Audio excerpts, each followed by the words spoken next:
ഇത്തരത്തിലുള്ള പ്രവൃത്തികളൊക്കെ തന്നെ അവരെ തന്നെ ജനങ്ങൾ വെറുത്ത് വെറുത്ത് അങ്ങ് അറ്റം വെറുപ്പിൻ്റെ അങ്ങേ അറ്റം എത്തുന്നതിന് കാരണമാകില്ലേ എന്നൊക്കെയാണ് എല്ലാവരും ചിന്തിക്കുന്നത്.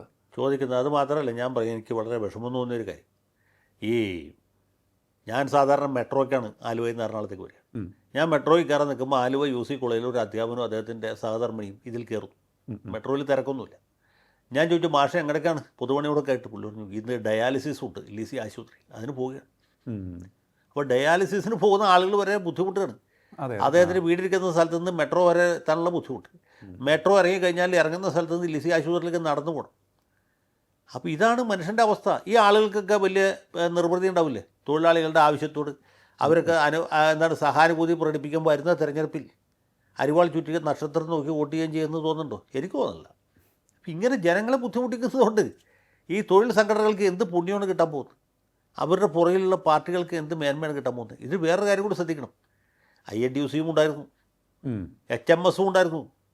പക്ഷേ അവരുടെ പ്രവർത്തകരാരും കടയടപ്പിക്കാനോ ഓട്ടോറിക്ഷ തടയാനോ പോയില്ല. അതിലേതാ ഈ എല്ലാവരും കൂടി ചെയ്യുകയാണെങ്കിൽ മനസ്സിലാക്കാം. ഭരണവും പ്രതിപക്ഷവും ഒരുമിച്ച് ചെയ്യും. സമരത്തിൽ എല്ലാവരും ഉണ്ട്. പക്ഷേ തടയുന്നതിലും ജനങ്ങളെ ബുദ്ധിമുട്ടിക്കുന്നതിലും നരകിപ്പിക്കുന്നതിലും CITUക്കാർ മാത്രമേ. അതാണ് അതിൻ്റെ പ്രത്യേകത. അത് നമ്മൾ ശ്രദ്ധിക്കണം.